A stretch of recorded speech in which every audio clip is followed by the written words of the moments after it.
Hey guys, welcome back to Starcastic Remarks. Alongside my guest here today, David Castillo of D Magazine. My name is Ryan Chambers. We are the official Dallas Stars podcast of THPN. Please go and use that promo code THPN and support our sponsors here with BetterHelp, Manscaped, and DraftKings Sportsbook. We always appreciate them for being our sponsors. David, how's it going? You doing okay today? I'm doing good. I didn't realize Manscaped was one of your sponsors. I think that's fantastic. How come you're not explaining what Manscaped is to your audience? Because you very well know exactly what it is. But well, it's fantastic. I had my brother Chris do the ad reads for it because he's like one of those like dry humor kind of people, and the Manscaped ads are absolutely perfect for him. So By the people will way, hear. Go ahead. super quick. Do you remember Dude Wipes? Dude wipes. No, I don't remember What am those I at all. talking about? I keep forgetting you're basically a kid, and I'm like thinking about like stuff from like 20 years ago. We'll ignore this. You can cut this out or whatever. We'll move on.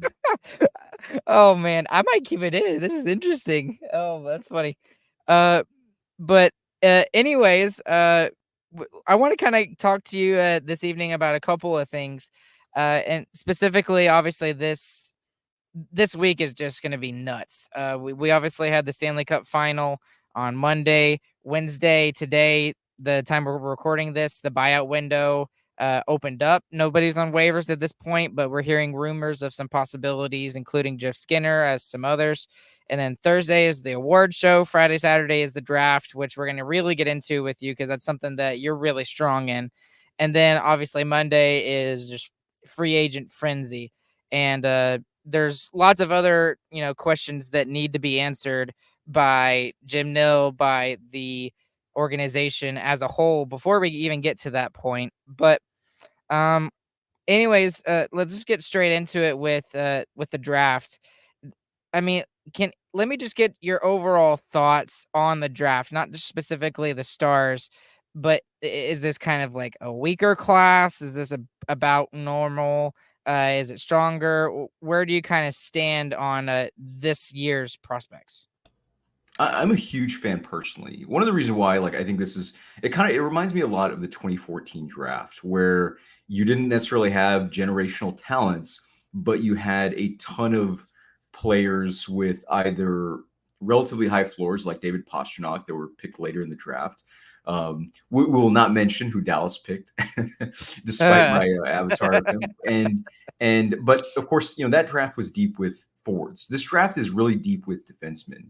And one of the things I've kind of said on social media is that I think the draft is fascinating this draft is fascinating because a lot of the top end guys have really low floors, like they're pure boom bust. Whereas a lot of the players that Dallas can expect to pick at have extremely high floors, where you're pretty much just guaranteed a top four defenseman or a middle six scoring winger or a middle six power forward, a center, whatever the case may be. And that's what I really like about this particular draft. And I also think this draft kind of, really, I think similar to some of the last drafts is that one of the reasons why I'm really so interested in the draft, despite not really being I'm not really a draft expert. Like I can't tell you what like ankle flexion is and why that's critical for, a player's skating mechanics and stuff like that. Go to EP Ringside for that. Not that I don't try to learn, but the point is, to me, when I think about the draft and what it can teach you, I think a lot of it is these are the players that are going to be the future of the league in general. So to the extent that you get to kind of catch the evolution of hockey itself, this is where it starts. It starts at the draft.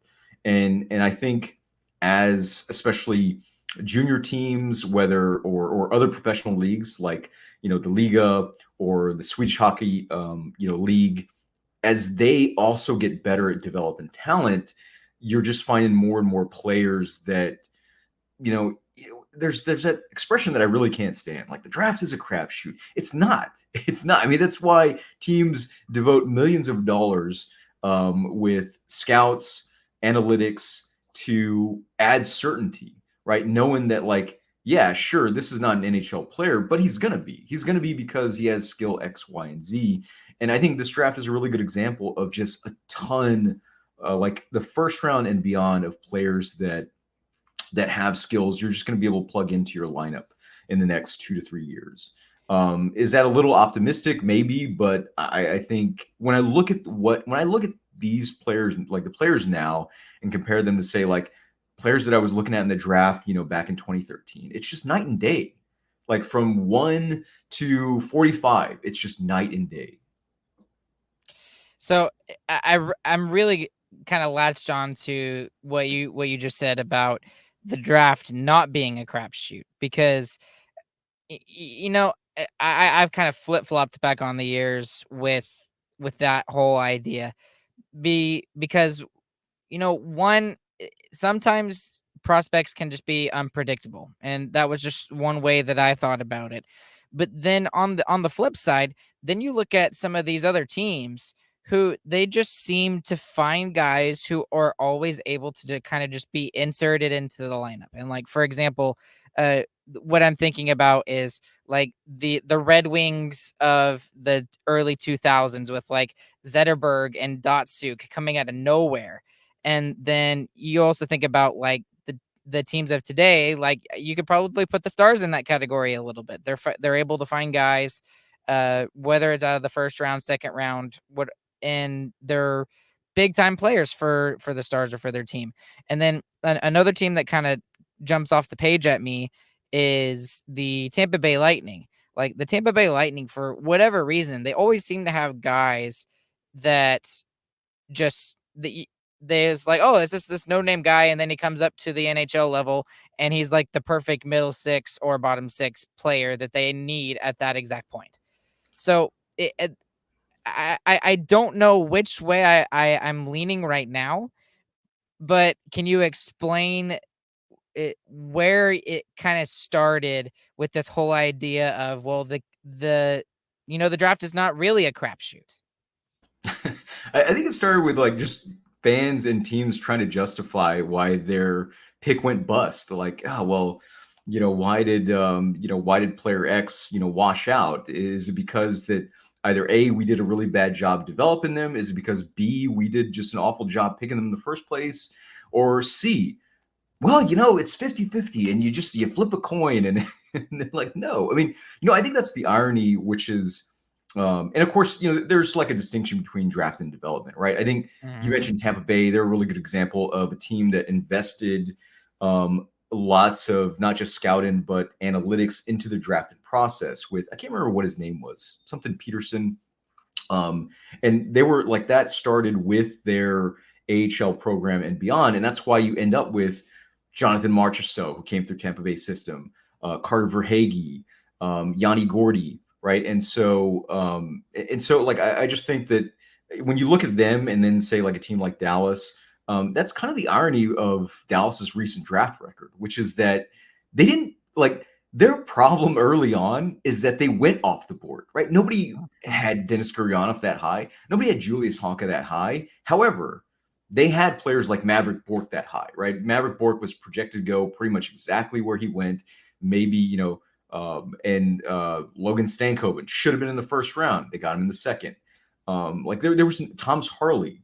There was no question about whether those guys should have gone. So to me, like Dallas, part of what they've changed, in addition to Jim Nill admitting that, like, yeah, after 2016 we adjusted our draft philosophy, is also that, well, they didn't try to be the smartest guys in the room. They didn't try to sort of justify an off the wall pick. I mean, that's not to say that you can't go off board and like hit big. Like I think Columbus, like the last example I can think of is Columbus picking Chinikov, who was just like nobody had in the first round. But man, he's been fantastic. Kind of a one-dimensional player, but still a really good one-dimensional player. And then like one of the I can't believe I didn't even think about this team because of Tampa Bay, obviously, but like Detroit, for example, right now, one of the big names that came off the board really early a couple of years ago, I forget which year it was Moritz Seider. Like that was a kind of off the board kind of pick, and it's turned out really well for the Red Wings, I would say, because he's their number one defenseman, and he's played like it, and he's done really well. So, uh, I let me ask you this question too: is so what is it that Steve Yzerman can see, or maybe the people that are smarter than him within his staff? Maybe, I don't even know if you can answer this, but what's something that they can see that like the rest of the NHL just can't see, or maybe something that Jim Nill has figured out? Like, what is that one tangible thing or a couple of tangible different aspects of a player that make those guys like Jim Nill and Steve Yzerman and their staffs be like, okay, yeah, this is a guy who's going to be an NHL player? I mean, that's definitely a question kind of way beyond both of us, certainly myself. But what I would definitely say is that I really think a big part of that is really trying to identify trends within hockey itself, right? I mean, you look at Okay. players like Nichushkin and Gurionov, right? You can see the logic. It's like, hey, these are big players that can skate.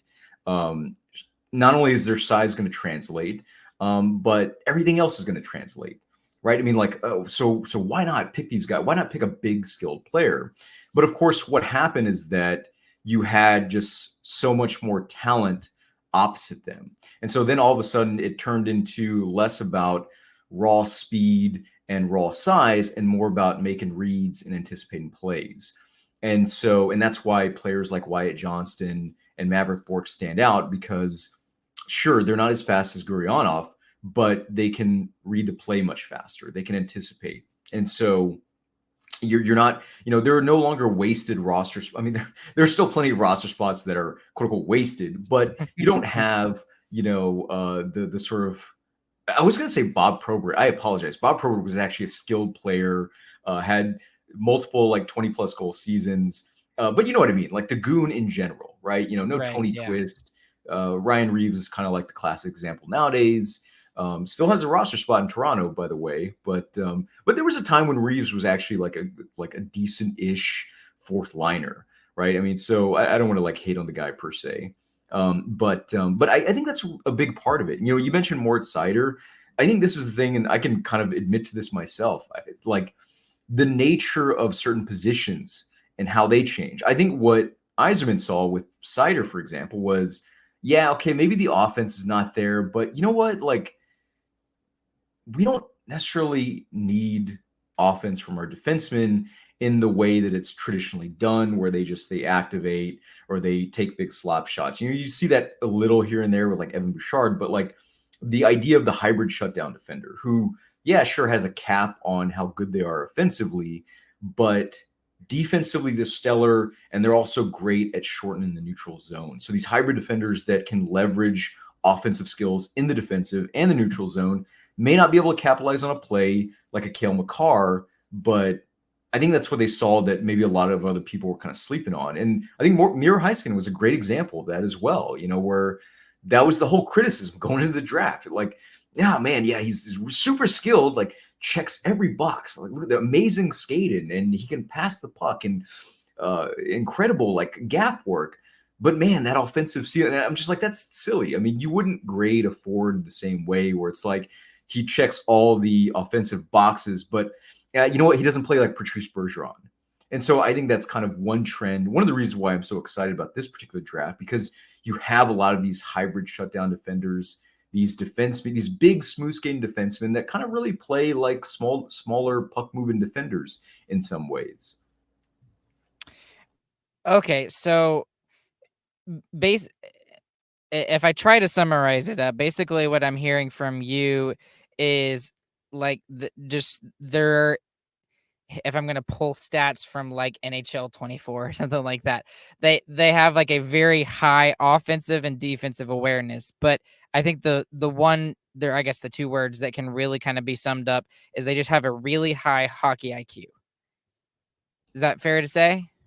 Yeah, I mean, I don't personally like the phrase IQ when talking about sort of an athlete's spatial awareness. I mean, I get Because they're all it's good. yeah, yeah, They're yeah. at that level, so they're all good. It's just some have a different sixth sense that others might not have. But yes, in the interest of just kind of moving on and not like, haggling over semantics. Yeah, we can say hockey IQ Good. is the biggest thing. And but also I think just also a part of kind of understanding um, how defensemen operate in all three zones, as opposed to simply whether or not they block shots in the defensive zone, play gaps, and maybe take a slap shot here and there. Like Gustav Forsling, this great example of a player that doesn't really have like standout skills. Like you're not gonna mistake him for Cale Makar on the odd offensive play, and he's not Miro Heiskanen defensively. But what he is he is just a smart problem. So he's a problem solver, right? That's basically kind of what he does. And if we want to say, use a phrase like, high hockey IQ, sure, like that. That I think is the simplest way to kind of condense that. So yeah, absolutely. Okay. All right. So I know I'm just trying to summarize it. I'm just trying to dumb it down for myself because sometimes I need that. uh, well, okay. So I asked, you and I kind of talked off air before we started the recording that you saw a little bit of Uriah's interview that I did with him, and I'm going to ask you the same question that I asked him about draft philosophy. And so he and I are kind of on opposite ends a little bit, although for me, I'm always one side, and then for Uri, it just depends. So it's the whole argument of drafting based off of need, ba- compared to just take the best player available. And you know, for for me particularly, you kind of want to get the most value out of your assets that you're going to get, right? So for me, that especially with where the Stars have been, drafting for the last couple of years, they're not really drafting in the top 10. They haven't drafted in the top 10 since Miro Heiskanen. So it's something that is really important. So for me, it's all about, draft by taking the best player available. And regardless of what you actually need, because the way that I view it is that you can always use that said asset if it's a forward asset, and if you need a defensive asset, if you need a Liam Bichel or something like that, you can use that forward asset to go and trade for said defensive prospect. Now, I'm also assuming that those kind of trades are available, but it always seems like that those kind of trades seem to pop up every once in a while, and we see guys like that happen. And then on the other side, it's drafting based off of need, which I also understand, uh, because basing it off of what you need, it if you're really short on right-handed defensemen, which or just defensemen in general, like you said, there's a lot of really good defensemen in this draft who who could be excellent fits for teams who need that in their depth chart. Um, so what I want to kind of get to you is, where are you at in that spectrum? Are you like a hybrid of both? Are you on one side or the other? What do you think and feel? Like I can't like I'm trying real hard to sort of contain my raw emotions because I find this the most artificial debate, and this is not directed at you, by the way. I find this Right. the most like artificial debate um, in all of hockey. And let's humor me for a second. All right, if Okay. Macklin Celebrini falls to 29, would you pick him, Ryan? Yes, absolutely. Even though Dallas could fix the right hand side and draft somebody that's like has like top four shutdown Chris Tanev esque potential. Yes, absolutely. Okay, so why do you pick Celebrini over somebody that could be a top four defenseman for Dallas?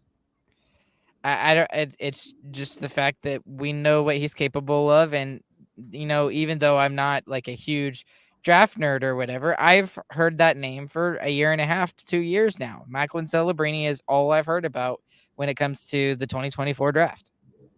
Okay, so it's mathematical certitude, right? Dallas doesn't need centers, but the most talented two-way center since Barkov falls to them. It doesn't matter what they need, right? And that's the thing. What you need at the draft is certainty, and Celebrini is a surefire number one center. Now, the different right. The reason why you pick him is because, well, you can tell the difference between Macklin Celebrini and say like a Tarek Parasak, who's a player that's been rumored or not rumored, but like mock drafts have had Dallas kind of taken him.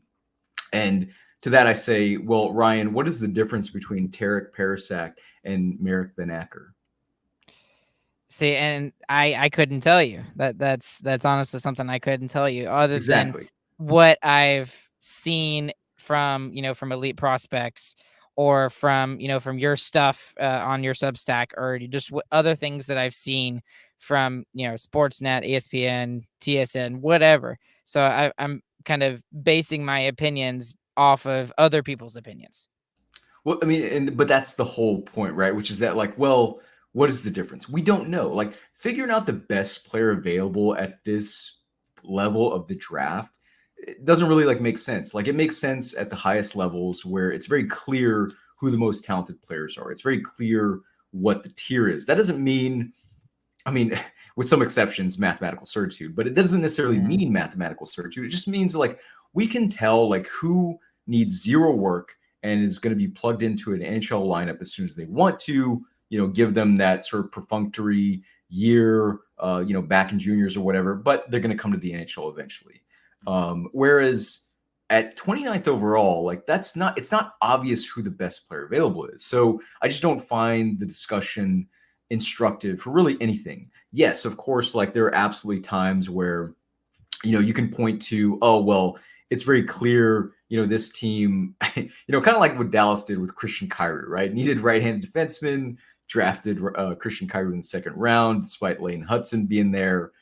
That's one that hurts. And I need to stop bringing it up, right? There's like no need to be like super negative, but man, I just, it's, with those exceptions, right? Especially, Stankoven is a good example. Plenty of teams that probably pass him because, like, oh, well, it's the second round. We could, we could use someone other than like an elite, just endless forward at right wing. But I mean, again, those are exceptions. For the most part, like they're really there's very little distinction between best player available and what you need.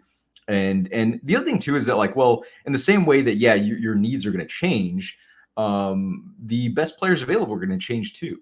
So like to me, it's just this whole kind of circular, it's just all circular logic to me. And I think really the key here is, not to necessarily like fixate on, whether or not like Dallas should be looking at someone they need or looking at whoever the best player available is, but what player are they looking at and what can that player offer them, that's going to maximize what they have either on the blue line or at forward.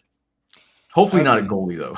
Just Right. throw that Yeah. out there. Hopefully Exactly. not. Exactly. I don't think they need that right now. And there's not a lot of great goalies in this draft. But anyways, But lots of interesting thoughts there. Thank you for that, because that's something that especially like the hardcores, like myself, like you, like several others who listen to this podcast who uh, actually talk about. So and as for the whole, like, let's not talk about the Lane Hudson versus there are so many different things. Scott Glennie, Julius Honka.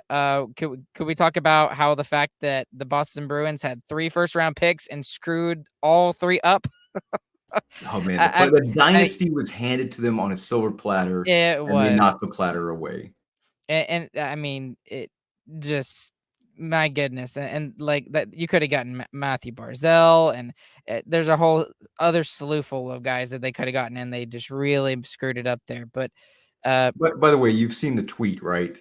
The famous tweet that happened right before Boston picked, which was, oh crap, Boston could have, what was it, Barzal, Connor, and Shillington.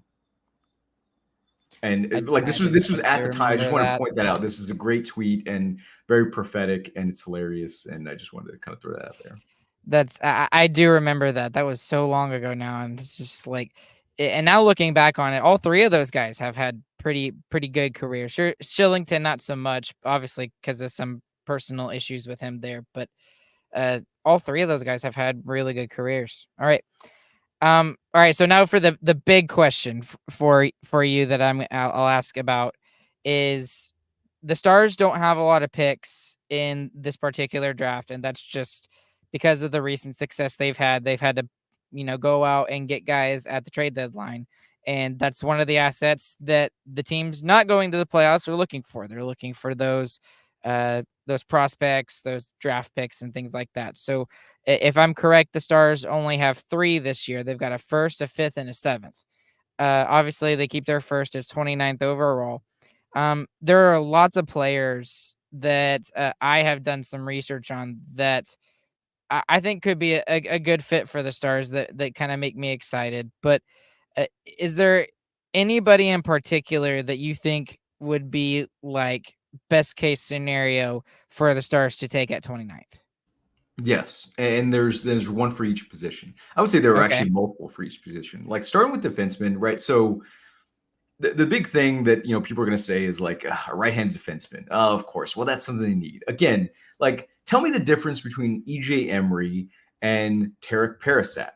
What is the difference? If you can explain that to me, I'll listen to you. If you can't, then let's just forget about this whole thing, right? EJ Emery is a perfect example, right? I mean, if you're looking for a player that is going to replace Chris Tanev, this is the guy. Now, a lot of times he gets kind of compared to Keandre Miller for superficial reasons. I think that's kind of loosely instructive, but I mean, he reminds me more of like a Mattias Samuelsson in Buffalo, who's a solid shutdown top four defenseman, just has been injured a lot. But I do think the Tanev comparisons are totally fine. He's a player that leverages offensive skill in the defensive zone, able to make quick outlet passes. He's a very smooth skater. This is a big guy at 6'3" and almost 200 pounds. And I don't think the offense is there, but that everything else is there. Like the ability to play well in the defensive zone, to make reads. This is the kind of classic head on a swivel type player, and also a player that can transition the puck up ice. Also, like just fantastic combine scores. I don't expect EJ Emery to fall to Dallas, but you can see why. And again, we go back to the concept of trends, which is that, well, he's a defensive defenseman who's not going to score a lot of points. I don't care. I care at certain levels, and I care like broadly speaking, right? I mean, if the team, it would be nice for the team to have a puck moving defenseman at some point. And that kind of gets into like the NHL discussion, like, Sean Walker. That would be nice. It'd be nice to have him on the third pair. But in terms of a top four defenseman, like I want him to defend first and foremost. And that doesn't mean like block shots and, throw cross section in the corners. It means somebody that can facilitate the puck up ice while still being responsible in all three zones. EJ Emery is that. He's that and more. And he should not fall to Dallas. If he does, that's just an absolute banger. And just real quick, as far as forward, I absolutely think one of either Teddy Stiga or Jet Luchenko is absolutely it. And again, like one of them is likely to fall to Dallas. Stiga is, by the way, I should have kind of gone over some of the points. Stiga had 36 goals, 43 assists in his time in juniors. That's 79 points total in 61 games. Not like, not stats that like, obviously very good, don't super jump out at you, but he is a kind of a two-way playmaking left winger. That sounds like something that Dallas could use, regardless of whether or not you feel it's BPA versus need or whatnot. But just so fantastic. He's quite toolsy. And again, my comparison was he does remind me a lot of Maverick Bork, where being that responsible two-way playmaker is kind of a unique profile, and that's what Stiga is. He has a lot of other skills, and he's also a much better skater than Bork, but he's a player that Dallas fans would absolutely love. And to that end, he is my 1A to Jet Luchenko's 1B. Luchenko, his point totals didn't like jump again, not like don't jump out at you. 74 points, 68 games. That's fantastic. It's very productive, but usually not what you're looking at compared to the true standouts that are going to go in the top 10, top 20. But you just look at his raw on ice skills, and he has been compared to Stankoven a little bit for good reason. He's an endless forward, fantastic motor, and absolutely fantastic hands. And I think he was like number one in grip strength, right and left-handed at the combine. Just kind of worth mentioning. And it kind of makes sense when you look at his puck handling skills. He doesn't have as much overt talent as Stankoven between like skating and maybe to a lesser extent his shot.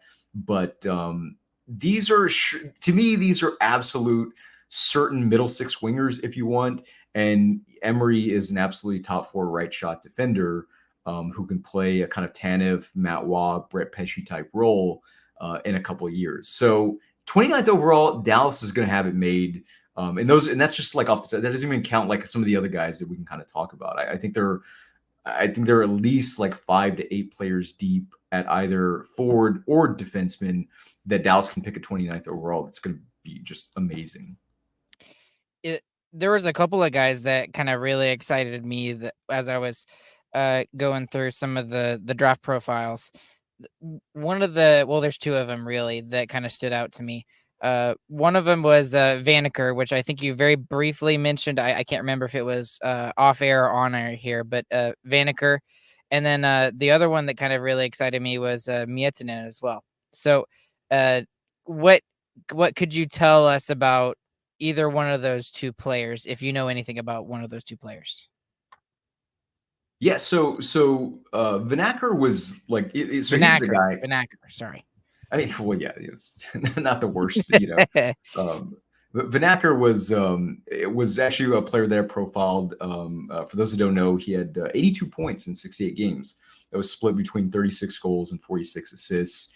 And just like I do like Vanacker, I had like so I had this top 10 for the 10 potential picks that Dallas could pick at 29th overall, and Vanacker was fifth on my top 10 list for the forwards, which is not a bad thing. I like his game a lot. I think in part because he's a player that, if you're thinking about sort of the modern day, like forward position in the modern day, you're thinking about a player that excels along the walls, but is able to get off the wall and into the interior of the ice pretty, effectively, right? And so being able to play, right, most of hockey is played in the exterior of the ice, and he's a guy that's able to do that, but he's also a plus athlete, right?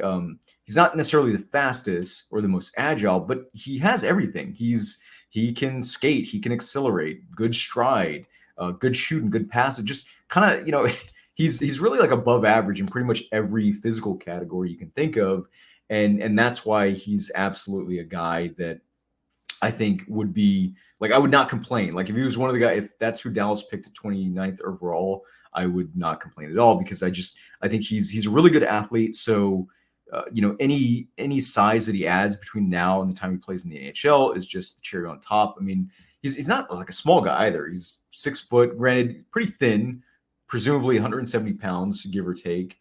But he's a fantastic player, and I think he's also a two-way forward as well. And as far as like I'm not necessarily the biggest fan of Miettinen, but if you're looking for a big forward, a big toolsy forward that kind of does a little bit of everything, not the most graceful skater, but if that's what you're looking for those who don't know, he is a center. If that's what you're looking for, like I think that's totally fine. It wouldn't be the player I picked, but there's a lot of raw tools. And again, at 29th overall, sometimes you have to accept that, like, well, some of these guys are going to be projects no matter what. And he's a good example of a project that has a very high ceiling. I don't think he has the highest floor, but he is a good player. Again, I have him 8th on my like top 10 forwards that Dallas could pick at 29th overall. So wouldn't be a bad name at all. Okay. All right. Well, that's interesting to know because those are I don't know why those two guys kind of just popped out at me, but they just did. Last question about the draft, and then we can move on to some off-season stuff, and we'll get a little bit more in depth than maybe I did with Chris and myself here. But there's always a couple of players that it seems like there's some scouting people and people who follow the draft who they say you absolutely have to avoid these guys. Is there anybody in this draft that you think is just kind of a little bit overrated that should not be where they're at on their rankings chart? They're just way too high. Is there anybody like that? Yeah, there are quite a few. So we'll talk about like two of them from, I guess, different different perspectives. One of them is Trevor Connolly, and for those that don't know Trevor Connolly, I've heard about his name. I actually have heard about him being yeah, one. it's so people will kind of talk about the and I kind of had this discussion at my piece on the Substack today, and I don't want to like repeat too much of kind of what I said, and hopefully I won't. But the main thing is that like if you haven't read the story by Katie Strang and Corey Pronman, Athlete Athletic, please do, because the picture, while most people will kind of talk about the, swastika incident and the Snapchat, that's not what has scouts worried. What has scouts worried is that there are a ton of other things that, exemplify a pattern of behavior. Him getting ejected at the U18 Worlds for the, 5-minute misconduct, urinating on classmates' property, punching teammates, slew-footing them. Like there's a lot, and he's gone through different programs, right? So these are programs that had a vested interest in keeping him on the team, and still decided, you know what, too much of a head case. And I think sort of when people talk about like, well, hey man, like they're young, and when we're young we can do some dumb things, and yes, that is true for just regular Joe like myself, regular Joe like Ryan, who maybe you're not a regular Joe. I actually don't know what you do on the side, but nonetheless, you get the idea. But most like, there's a reason why we're only talking about Connolly and not like EJ Emery's problems off the ice, or Macklin Celebrini's problems off the ice, and on and on and on, right? And that's because, well, that's actually quite unique at the draft. And when it's not, there's a really like problematic list, right? Tony DeAngelo, Josh Hosang, Kirill Kabanoff, Mitchell Miller, Ryan Merkley, Logan Mailou, and Oliver Shillington. I mean, that's I would like to think that's actually most of the list, right? So I think usually when you're deciding kind of who to draft, yes, like you want to draft them for their skill and what they can add to your team. But if part of the game nowadays is that that high IQ, how to make reads, how to anticipate, how to really include yourself into the whole of the team, then stuff like your behavior and your attitude being in question, to me, just adds uncertainty to that. And so Connolly, I think he's absolutely like a top 20 talent in the first round, but that's again, I don't go to his behavior as as a judgment on him as a person and say like, oh, that's a bad kid, he's beyond redemption, I don't want to look at him. No, I'm looking at him in the context of who is he compared to his cohorts. Who is he compared? Like if I had the choice between Trevor Connolly and Jet Luchenko, who I feel is just kind of a surefire high motor forward, I'm picking Luchenko because Luchenko hasn't given me a reason to question his dedication. And so Connolly is definitely it. And then there's the opposite end of the spectrum, right? Like a player that is probably going to be, I'm not sure, but I know you've mentioned Adam Juracek, and he's a player that like I don't really know how to unpack. The skill is pretty apparent. He is primarily an offensive defenseman, but when he got the assignment to the professional Czech league, was just not as effective. And I think that's kind of why, some people, in addition to the injury, right, which is kind of, injuries happen. Like, I don't really care, but I think that's the biggest thing for Juracek, is that I could see him going higher. I wouldn't complain if Dallas drafted him, but he's definitely a player that's probably going to go higher than he should. I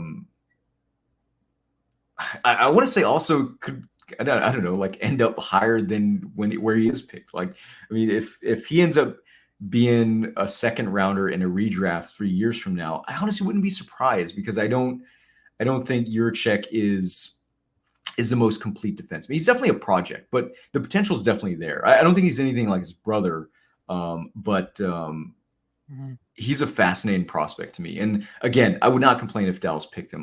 He's not the player that I would personally pick. Lots of good names to think about there, and players to avoid, players to maybe go after if you're the Dallas Stars in the first round. So lots of good names there. There's not really a good way to segue, so we're just going to segue straight into it. All right. I kind of want to ask you about just the Stars off season in general, and particularly for me and for a lot of Stars fans, we're starting to get a little bit worried about some of the news that we're hearing about, some of our top, UFAs. So the RFAs, I'm not too worried about. They will eventually get signed. I mean, they always seem to do that. That always happens. But I mean, we're starting to hear more and more little drips of water when it comes to the news with some of our UFAs. Like for example, like Tanev. Tanev looks like he's looking for a 4-year deal, somewhere around 5, maybe 5.5 million, something like that, which is apparently, according to Jim Nill, outside of his price range, to the fact that he has to change out the batteries out of his calculator. We're hearing stuff about like Scott Wedgwood, for example. Like Scott Wedgwood is, he wants a raise, which he absolutely does deserve a raise, but like, what's the cost for him to come back? We have heard crickets from the Matt Duchene side of of this whole argument, not argument, but of all of this talk. But specifically, those two guys, Tanev and Wedgwood, I feel like are very, very critical. Duchene, if he can come back, that would be great. But I mean, where are you standing first off with how important it is to re-sign Tanev specifically? And if you're not so much on the train that it's like me, where I think it's like super critical that he gets re-signed. If you're not on that train, then why do the Stars still have a chance to go after the Stanley Cup? There's so lots of reasons why they will go and make a deep run. But I really feel like, as do a lot of Stars fans, that Tanev is like that missing piece, especially when it comes to the decor. So I feel like, so I agree with you. I do think that, I mean, right, for one, who was who would you say were your best defensemen in the playoffs this year? I would say Lindell, Tanev, and Miro at different times. It seemed like one was over the other, but all three of those guys in particular played very, very well. I disagree. To me, it's just Miro and Tanev. To me, that's it. Like, these were not because like the other guys were bad, but just that they were far and away the best defensemen that Dallas had on any given night. And so that to me is why Tanev is necessary. That to me is why Tanev, again, we can kind of table discussion about numbers in a second, but to the extent that Tanev is necessary, it's because, well, you really had two defensemen that were head and shoulders above everyone else. And again, it was Heiskanen and Tanev. And to me, it wasn't even close. I mean, if you were looking for a defenseman that could give you defense, but also, generate offensive plays, Miro was your guy. If you were looking for somebody to shut down the other team's best player, that was Tanev. So in that context, like, frame that way, you absolutely need Tanev. Like, if you are looking to defend, if you're looking to beat Edmonton next year or whoever, you're going to need that blue line. I think the interesting, really kind of element of this discussion is when it comes to, well, what you have to sacrifice on offense. And the reason why I think Tanev is mostly worth, I would say like 95% worth whatever he's asking for, is because if nothing changes among the forwards, and this is going to be kind of a hot take for some people, if nothing changes among the forwards, I don't care. And I'm not worried. Like, to me, if Dallas decides, okay, all right, you know what? Yeah, depth was our like asset, but you know what? We don't have enough money for depth. So line one is going to be Robertson, Hintz, and Johnston. Line two, let's try Ben, Bork, and Stankoven, right? Bork and Stankoven had fantastic chemistry in the AHL. Bork is not going to play in the AHL anyways, right? I mean, he dominated there. There's no reason to put him back there. If they did, it would be the Honka situation all over again. And then you still have Marchment, Sagan. Again, people get caught up in like, oh man, depth was like great. It was historic. And I'm like, sure. It didn't do us any favors in the playoffs, though. Yeah, I I mean, didn't show Florida up. Florida didn't have historic depth. Doesn't matter. They won the cup. What matters is whether or not you have lines with chemistry that can control the puck, that can leverage possession, control territory, I should say. And that's the most important part. And to me, like, I think if you have an extremely dominant line one, and even though Bork, yes, he's a bit of an X factor, if you have just two great lines and, sure, your bottom six is goulash, I don't care. I really, if anything, and it's the kind of thing that, I sort of, was very adamant about, like in writing about and, on social media. I hated to do it. I hated to bury you, Joe Pavelski, but he was awful, and he was just terrible. And the irony is that he was like his absolute best in the last game. But people, think in terms of what we're losing in terms of points, and I'm like, that's not the way to do it. I mean, beyond the fact that we look at Florida and that's a clear counterexample. What's important are the shifts that you replace, because the points, they'll be sorted however they're sorted. Chances are Johnston and Stankoven, they're going to have like 60, maybe 70, maybe even 80-point seasons. I would expect Hintz to have a better season, maybe even Robertson. Like, even if they don't, there are all kinds of things that can happen production-wise. And again, to me, production is not offense. To me, possession is offense. And so I'm more interested in sort of how they can configure the lines. And so however they're configured, if they're configured in a way that is a little bit of a, like, to me, putting Maverick Bork up there in the potential top six is no more of a gamble than like bringing back Duchesne, who just didn't look like he had much left in the playoffs. Now, does that mean like that will happen again? Maybe not. But I'm just saying, like, I feel like you take a gamble either way, bringing in a veteran who's not who they once were. And so I'm not as concerned with the forwards, and I'm not as concerned because, well, whoever they are, that, if it's Heiskanen, Tanev, Harley, and Lindell again, that's just an elite top four. And if you decide like, what, hey, we'll bring in Sean Walker as well then you have a really solid blue line. And I think that's the thing that's defined what makes Dallas stand out versus other teams. And the thing they should run towards as opposed to run away from is the fact that they've been able to leverage their prospects in these high pressure situations. Johnston and Harley last season, Stankoven this season, and ideally Bork and potentially Liam Bichsel this next year. So I do think Tanev is not just a high priority, but like absolutely necessary. I think ultimately we get into questions about, well, is the window next year? Because if the window's not next year, then yeah, you don't need to sign Tanev. If it's the year when Ben, Lindell, Faxa, and Sutter are officially off the books, then maybe that's what makes like Tanev potentially expendable. It just depends on, kind of what people think about what the window really is, if there even is a window. I agree with just about everything you said. The window question is very important. It's just like, where is that window at for the Stars?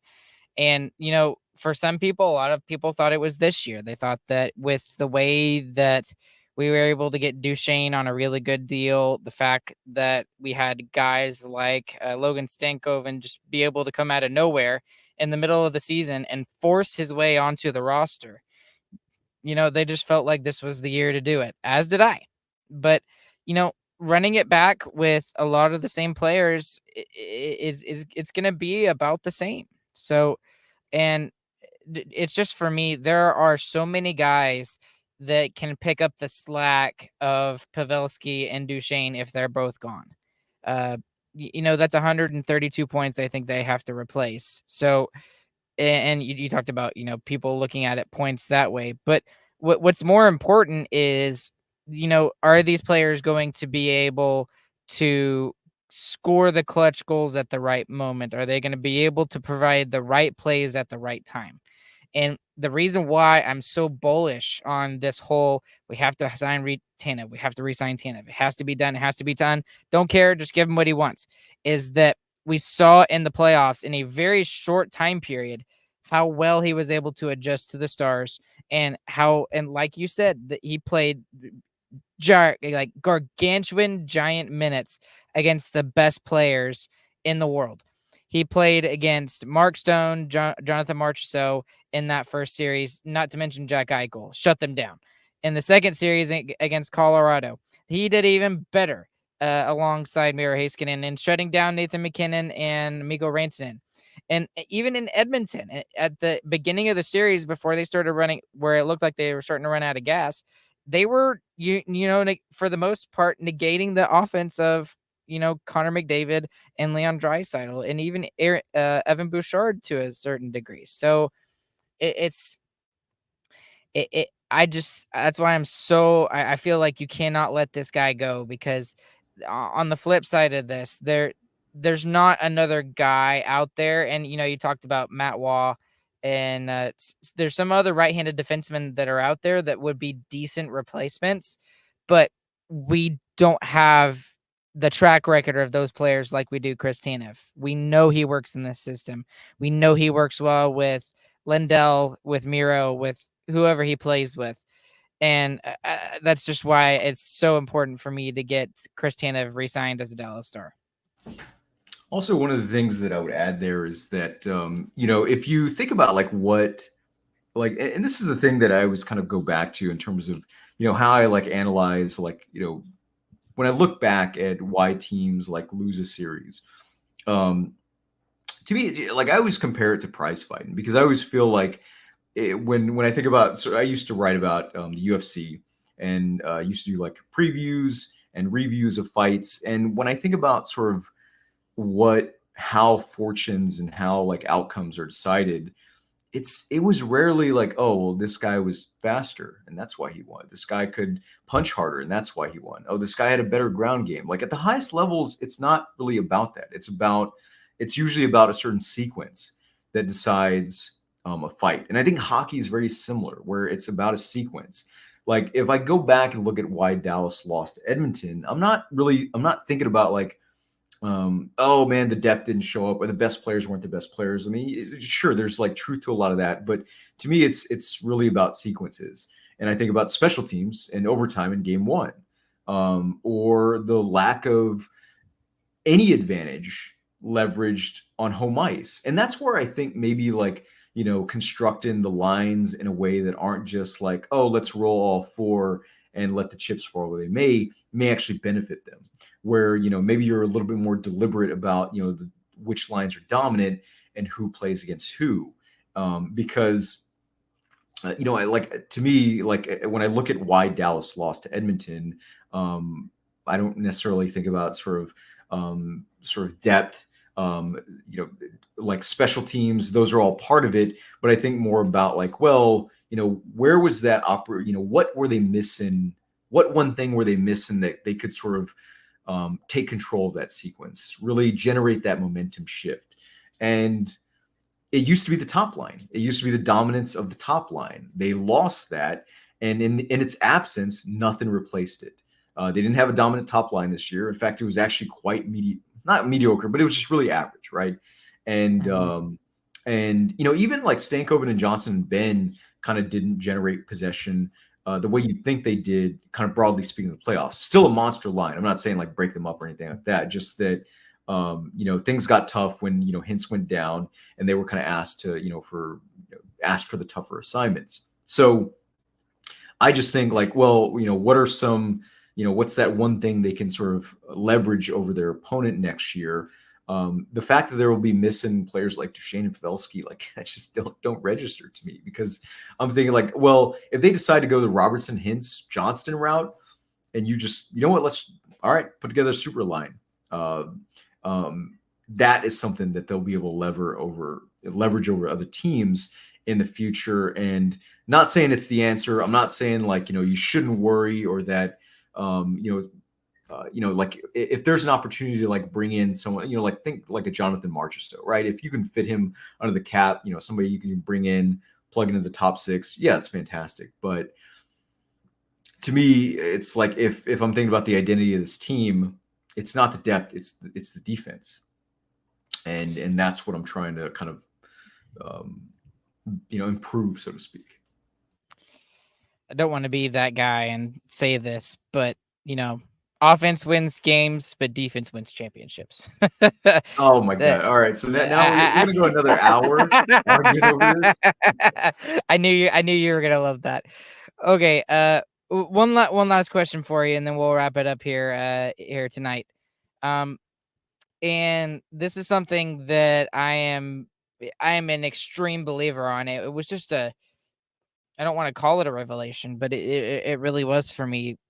So one night after we discussed, me and Chris and James, my brothers, we discussed, why the Stars lost, and what's something that could have gone better and different, that maybe we could expect to see in the future.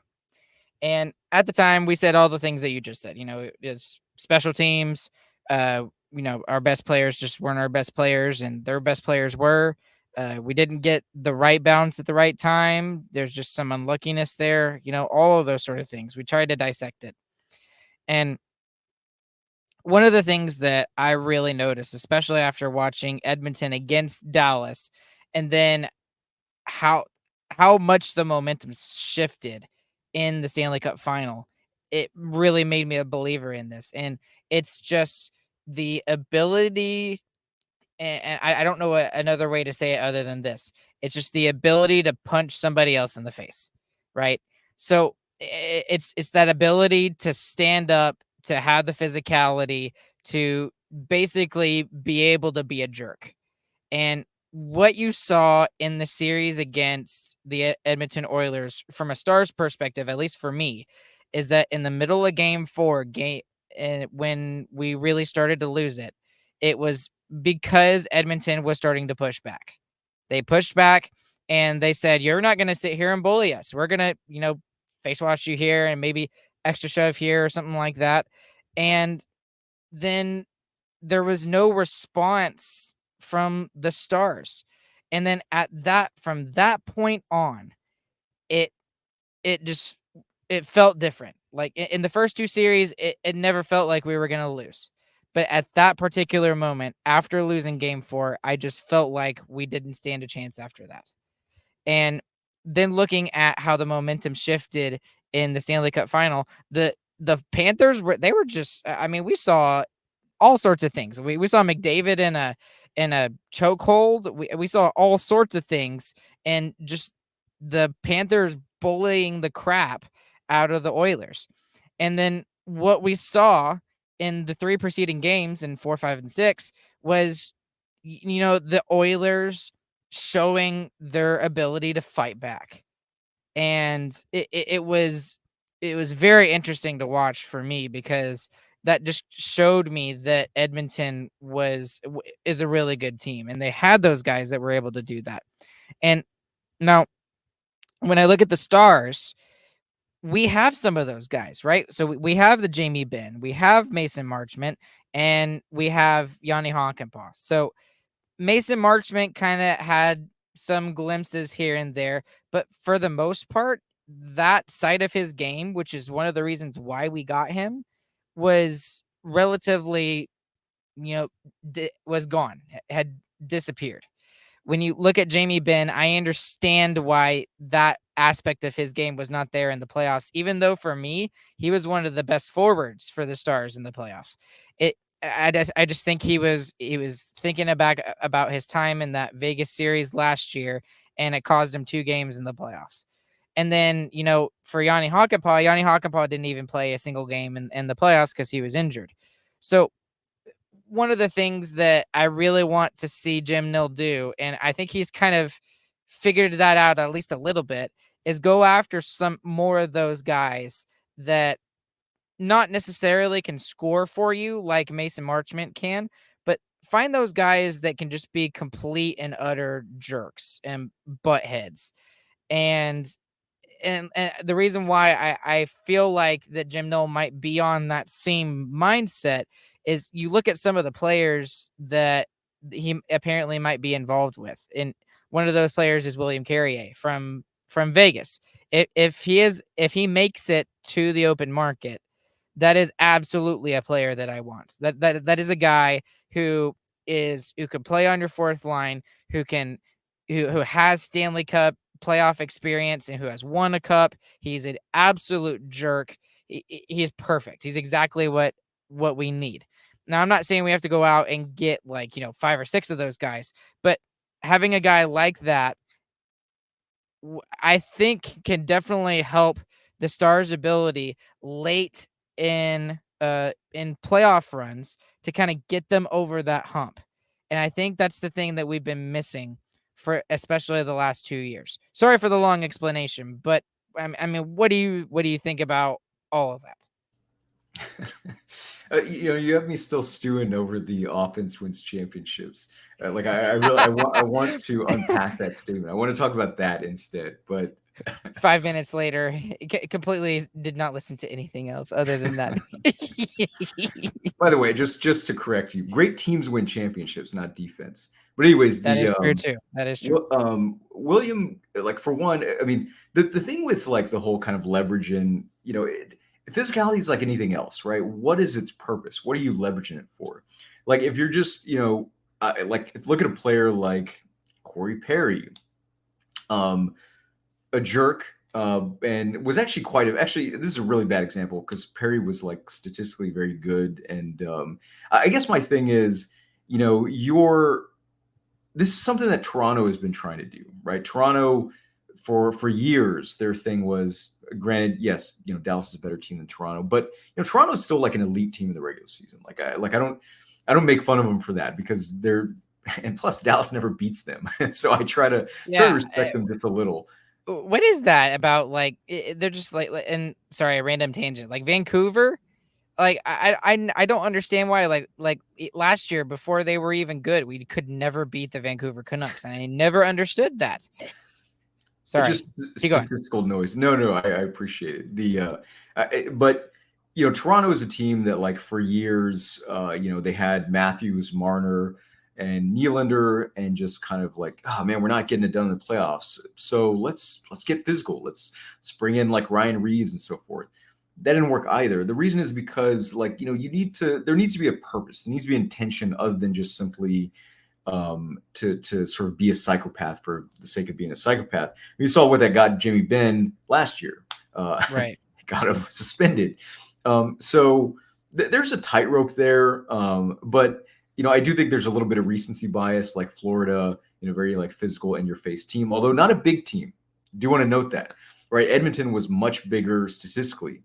But I think the thing with that is that Dallas just doesn't really have the lineup, right? So if you can include physical players and have that kind of define your team, like the way Vegas has, then that makes sense. Dallas just isn't in a position to do that at this point, right? I mean, and I think about their best players like Stankoven and Johnston, and Hintz. Robertson can be physical, but he's not necessarily a jerk. But when I think about that, I'm just the teams that win are the teams that really kind of lean into their strengths and don't necessarily try to be something they're not. I think Dallas can be a physical team, but to me, I don't think it's something that's innate or predominant in the makeup of the lineup. And so to me, I look at a guy like Carrier and I think he's fantastic because, well, he's really strong penalty killer and just a dominant possession player in a fourth line role. And that's what interests me, not necessarily because, he can be a jerk and play physical. Those are bonuses, but that can't be the backbone of why I'm looking at him. And that's very fair. That's a very good point. And that, yes, that's not the only thing I'm looking at, but I just felt like when the Stars needed an answer of some kind, and I'm specifically talking about the playoffs. I'm not even worried about the regular season. It's just when they needed an answer in the playoffs, that answer was not there. And when they were going through some rough times or through a rough stretch, there just didn't seem to be any pushback. So maybe physicality is the wrong word. Maybe being a jerk is the wrong word. There was just a lack of pushback from, those guys that can be like that. Like you just mentioned Robertson, for example. Robertson, we didn't see the the physical side that Robertson can be until this year, I would argue. Like last year, he, had over 100-point season. And then this year he sacrificed some of his points to become more of a complete two-way player. And I think he succeeded in doing that. And even on the flip side of that, we like I said, we saw the physicality of him. So I just would like to see a little bit more bite from the dog that is the Dallas Stars when we get into those rough situations late in deep in playoff runs. So I think that's very key and very important for me, at least. Yeah, I think when you're, but again, like I always try to kind of keep it, and again, like I love the idea of Dallas being a kind of more in your face team. Like I would like them to be that, but I just think about like the team broadly speaking, right? There's a team with 3 Western Conference Final appearances in the last 4 years, 2 consecutive Western Conference Finals appearances, right? So if we're outlining the reasons why they lost for this particular series, like I'm looking at so many other things before I'm looking at like whether or not you want to add a psychopath. Although someone like Radko Gudas would be fantastic. I'm thinking about like, well, Yeah. to me, priority number 1, 2, 3.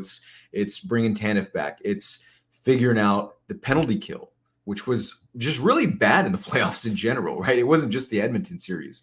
I'm looking at the power play. I'm looking at how DeBoer figures the lines and uses that to leverage it for, when you have home ice advantage, taking advantage of that, right? These are all things that I'm looking at before I'm kind of thinking about physicality. So it's not that I don't like agree. It's just that Dallas is still, we are talking about a very elite team. We're talking about one of the best teams. The reason why there's so many things we're listing is because they just seem so close. And I think within those margins, there are just things that I find kind of more important. And if Dallas, decided to go out and get like trade for Josh Anderson, they'd be getting worse. Sure, Right. Yeah. throw some hits and be kind of fun to watch at times, but it's being smart about kind of why you're trying to include a more physical player. Carey is an example of an intelligent physical player, but I think for Ben and Marchment, they had other issues besides just being more physical. And I think hockey teams are like pretty good about if you are losing momentum and your response is to face wash and cross check. Teams know what you're doing. Teams know that it's a little bit of a tale, right? These guys are desperate. So I don't think it's always the good sign that I think fans kind of want it to be, who just want their pound of flesh. I get it. I wanted it too, but it's just, I don't, in terms of the hockey being played, the tactics and the strategy and what the bottom line was in terms of what affected the outcome. And I love physical hockey. I grew up, relishing Shane Sherla and Darian Hatcher and Grant Marshall, even Brent Severin. But it's just it's not, to me, it's not necessarily the difference in the modern game. It's about kind of that. Like I'm losing, my brain cells are just dying as we speak. I don't know why, but you get where I'm going with this. Like it's not necessarily a priority. It's a thing that if Dallas had a lot of it and they could further leverage it, I'd be like, oh yeah, like let's find somebody else that can be a psychopath. But because there's not enough of it in the lineup, I'm like, just focus on what you're good at. Give Hintz the puck with whenever he generates speed. Let Wyatt Johnston and Stankham and Cook, Miro Heiskanen and Tanev, keep those on their best players and start at the top. Once we get to the bottom, then we can talk about what to add. Yeah. So basically use your strengths to your advantage. And that can be an added bonus if we have players that can do that, which we do. We have those 3 that I mentioned, and Ben, Marchment, Hakanpää, but don't necessarily just go for those players just because, but just because you think that might be the answer. That makes some sense there. Also, I just want to add, also like it's not even necessarily about like what define, but also like who your leaders are. To me, I look at you look at like Barkov. Barkov kind of has a reputation as this really like pristine, two-way forward, and he is that. But he's also quite physical, and he's also he can be a bully in the corners because he's just a big guy, partly. But that's a guy who, because he's one of your best players, it's easy for other teammates to kind of fall in line with that. Whereas Ben is not Dallas's best player.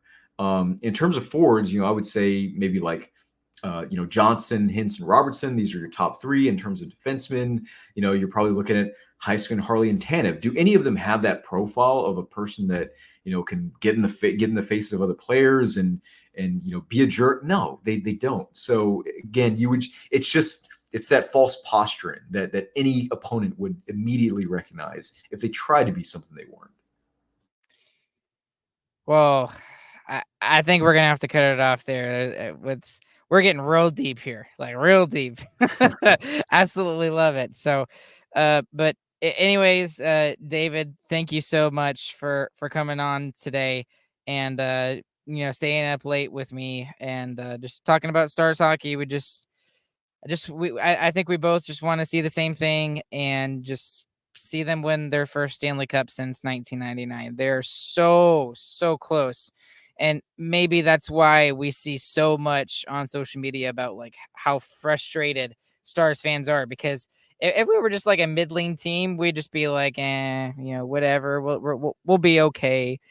But just because we know we're so close, it's just makes it that much more frustrating. So, anyways, thanks for postulating what could possibly be the answer, and as always, thanks for your draft insight as well. I really appreciate you doing all of that sort of stuff. No, thank you, and thank you for everything you do as well for fans that want more and deserve more, and that's awesome. And I'm happy to do this, and obviously. I think Stars fans really need to like cheer up, man. Like I'm we're usually sour. We're sour sometimes, myself included. Which is so bizarre. I'm usually the critical one. I'm usually much more like when Bonus was here, man. I wrote plenty of like just what I absolutely loathe, and people were like, "Oh, well, you're not a coach. What do you know?" And hey, things will get better. I'm like, "Nah, they're not. Not unless like certain people are gone. Not unless they change." To me, I look at Dallas and I'm like they've got most of it figured out. Like the franchise is going to be okay.